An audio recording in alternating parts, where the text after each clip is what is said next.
Hi, in this very short video I'm going to talk about the idea of metempsychosis. Now, metempsychosis is probably better known to most people as reincarnation, and for a lot of people reincarnation is a concept that is mostly associated with Buddhism and Hinduism.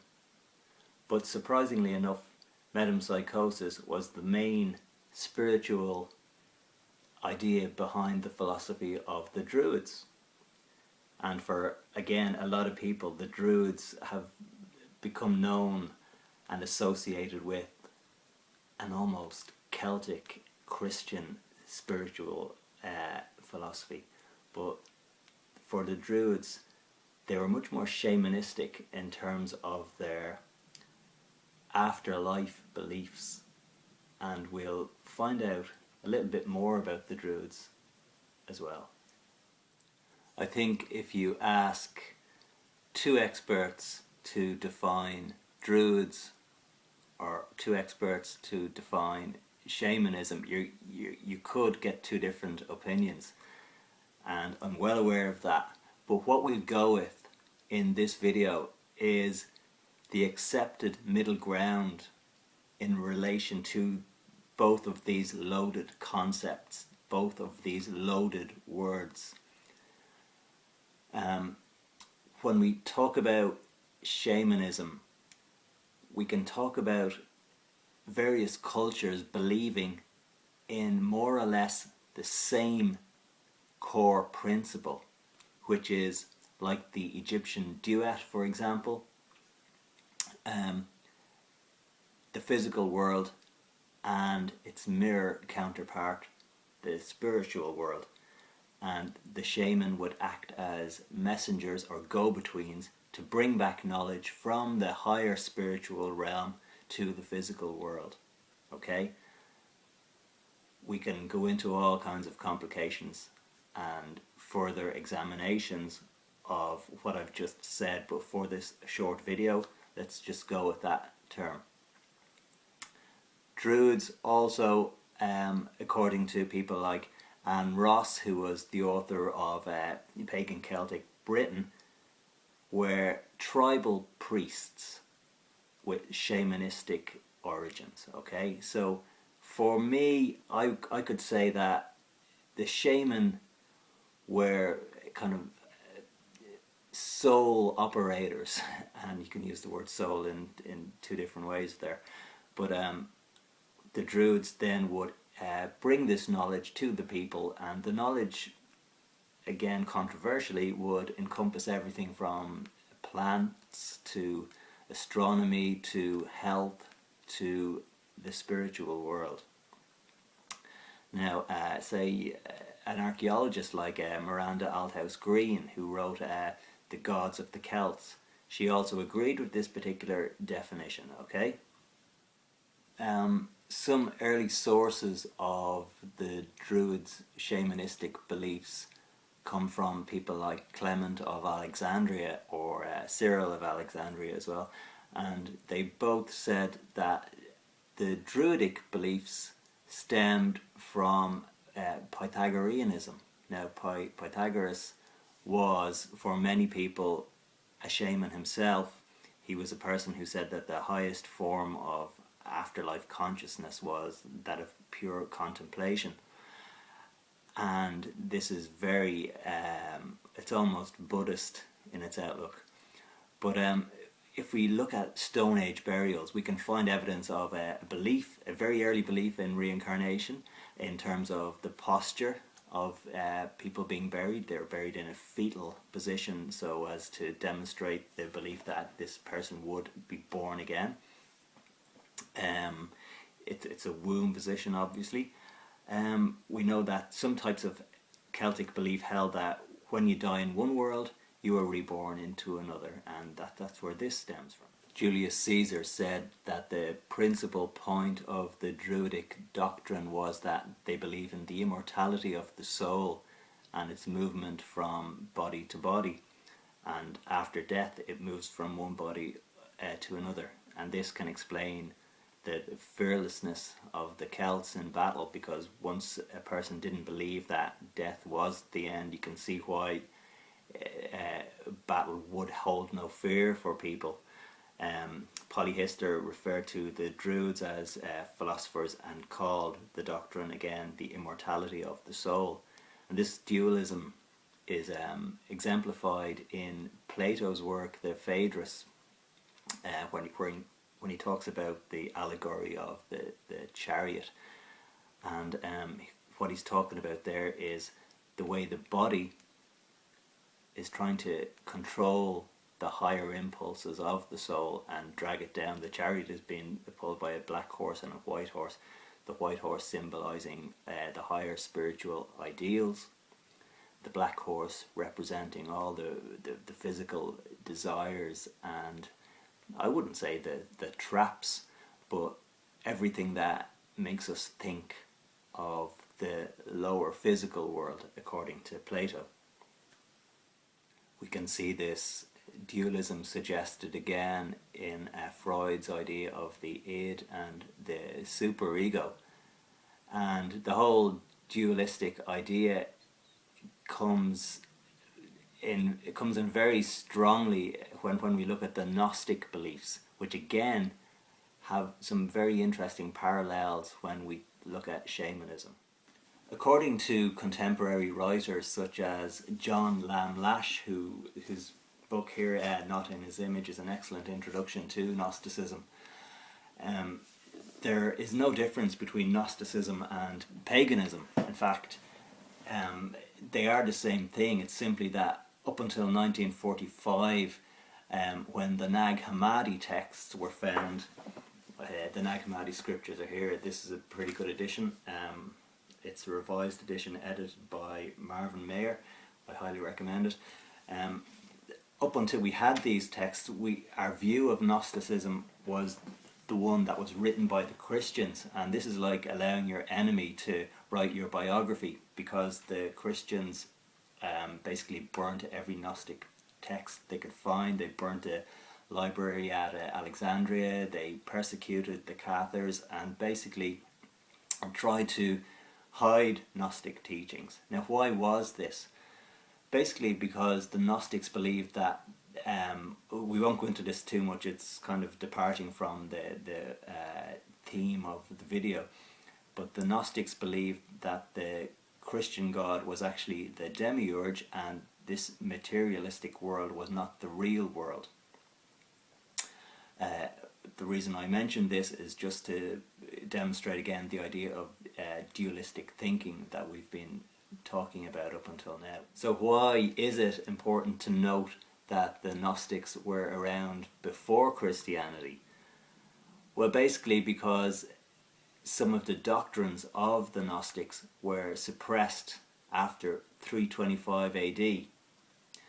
Constantine and various councils in the 4th century took the concept of reincarnation out of Christianity. And the main reason, of course, for this was, I suppose you'd call it moral control, because if people believe that their own actions will create the judge of their actions, then they don't need to obey a political god created by the state, which is what Christianity was. But in that context, they would be their own best judges of how their lives should be lived. The epistles of Paul allude to an inner doctrine relating to metempsychosis, and Celsus criticised the church for not passing on these mysteries to the masses. Now, Origen replied to that all spiritual teachings do this. They have an inner tradition that only initiates can find out about. But we can still find traces of metempsychosis in Christianity, even after it was taken out after 325 AD, all the way up to the end of that 4th century. Justin Martyr, for example, said that we go through successive bodies and we lose the memory of our previous lives. Now, St. Augustine in Confessions also asks, did I not live in another body before entering my mother's womb. And it was, I think it was 538 AD when Justinian decreed that the idea of pre-existence would then be heresy. So 538 AD, so this, before reincarnation was expelled from Christian thought, it was around for a long time. Okay, so we can see that metempsychosis did actually exist and was still part of people's beliefs right up until 538 AD. Herodotus said that the Egyptians were the first who propounded the theory that the human soul is imperishable and it goes through a round of all forms. Now, in Egypt, in ancient Egypt, the soul was divided into many different parts, from the Ka to the Ren to the Ba. These were all different aspects of the person. Now, when the Egyptians talk about going to the Duat, they believed that in this context the soul resided in the heart, and those whose heart did not match the weight of the feather of Maat, then they would be condemned, okay? Condemned in the afterlife. Now, it's very interesting when we look at the way the Egyptians broke up the soul, because there are lots of strong similarities to the Tibetan Book of the Dead. Now, an interesting translation with more contemporary commentary in relation to this process of dying is in the Tibetan Book of Living and Dying, and particularly in chapter 16, The Ground, we can actually see the way the Tibetans believed the soul was, like in Egypt, broken into different parts which would fall away. If you can imagine a rocket ship leaving the atmosphere, and once a certain height is reached, one part is discarded until only the most important part is left. And this is what happens from ground luminosity onwards in the idea of dying in Tibetan tradition. Now, we shouldn't be surprised, of course, that Tibetan tradition and Egyptian tradition are so similar, because as we said earlier on, they both stem from the same shamanistic idea, okay? The shamanistic idea of what the afterlife is and what the soul is. If we look at the idea of death in Egypt, and we look at the idea of shamanistic traveling between the physical and spiritual worlds, we can look at the ideas of Jeremy Nadler, for example, who is a contemporary researcher, and his book Shamanistic Wisdom in the Pyramid Texts asks questions about what we have taken for granted. Were the ceremonies that the pharaoh participated in really to do with his dying and going to the afterlife, or could he in fact have been living and have been taking part in shamanistic ceremonies? Now, that's an aside, I guess, to a certain degree, but it's interesting again to see that we have this dualistic aspect, okay?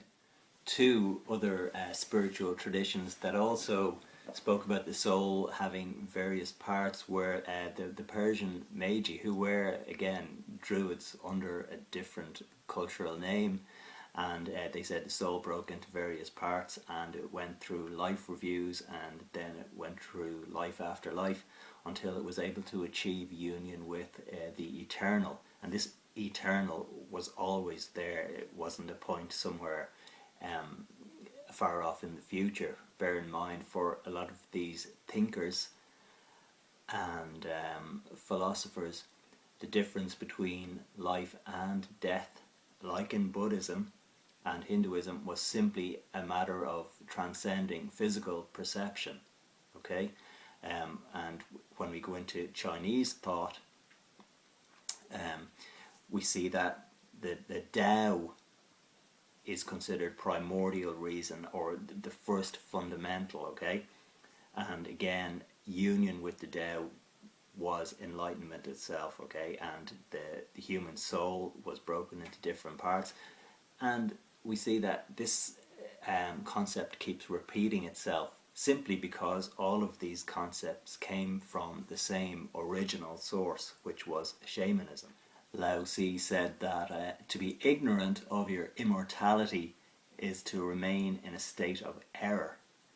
And that word error is interesting again because for Gnostics, for example, there was no sin. Sin was error. Okay, so it's a different concept to the Christian idea of it. Now for Lao Tzu and ancient China, again, the human, which was the soul, went through various incarnations to be returned to the Tao when it had achieved completion or liberation. It said that individuality persists and manifests according to the law of Tao. So it's basically saying that your deeds bear fruit, and I suppose what they're talking about is what we know as karma. It's interesting when we're comparing Buddhism and the Druids, how some of the deities share similarities with Buddha. For example, the Celtic deity Bud or Budwas is often shown on cauldrons that we've found to be in the traditional Buddhist position. According to Donald A. Mackenzie, he showed that there were actual routes taken by Buddhist missionaries sent by King Ashoka, and also Cuber Montpere from the Société des Antiquités in France. Again, he showed that there were similarities relating to Buddha and the Celtic deities. And Anderson Smith then said that this is a very real possibility. According to Professor Calvert Watkins of Harvard, there are a lot of parallels between the structure of Irish and Sanskrit, and indeed we have this common Indo-European root going back to 3000 BC. So we do have proof that all of these ideas are stemming from the same place, and indeed if we go back to Pythagoras again, we can see that Pythagoras has a lot of commonalities as well when it comes to this Sanskrit idea. Now the Brahmin and Druids were an almost aristocratic class who I won't say ruled over the people, but brought learning to their peoples, and we can see this in the caste system that they shared as well. But we can see in Danu, in Tara, there are lots of commonalities between Hinduism and Druidic lore and Gaelic. When we strip away the different cultural conditions and the ceremonies that have been built up around all these ways of thinking, we do actually have the exact same concept. And the concept is that our eternal life is limited and almost trapped by our physicality, and it's only when we transcend the body, when we die or when we go into a shamanistic state, that we can see or even experience what eternity is. And eternity, as I've already said, it's not a place off in the future. If eternity exists, then it's already existing. It's existing all of the time. And what shamanistic states do is allow us to enter this particular mode of being. Rick Strassman writes about it in DMT, the spirit molecule. Jeremy Narby also writes about it in The Cosmic Serpent, and they're both books that I would recommend.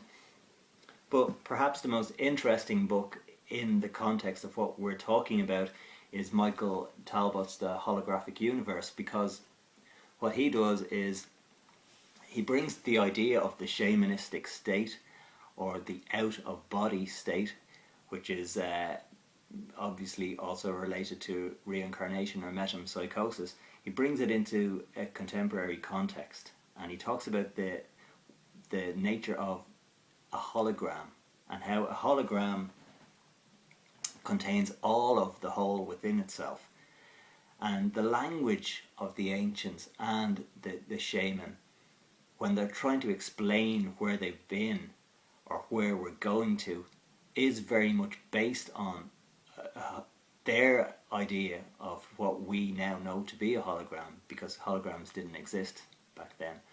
But what they're telling us is that eternity is here and we're part of it, and once we transcend the physical we will experience that again. So I hope this video has been entertaining and has at least provoked some interest in some of the books that I've mentioned. Thanks again for watching.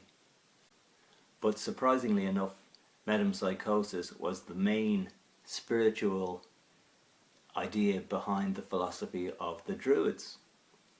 And for, again, a lot of people, the Druids have become known and associated with an almost Celtic Christian spiritual philosophy. But for the Druids, they were much more shamanistic in terms of their afterlife beliefs, and we'll find out a little bit more about the Druids as well. I think if you ask two experts to define Druids or two experts to define shamanism. Hi, in this very short video I'm going to talk about the idea of metempsychosis. Now, metempsychosis is probably better known to most people as reincarnation. And for a lot of people, reincarnation is a concept that is mostly associated with Buddhism and Hinduism. We can talk about various cultures believing in more or less the same core principle, which is like the Egyptian duet, for example, the physical world and its mirror counterpart, the spiritual world. You could get two different opinions, and I'm well aware of that. But what we'll go with in this video is the accepted middle ground in relation to both of these loaded concepts, both of these loaded words. When we talk about shamanism,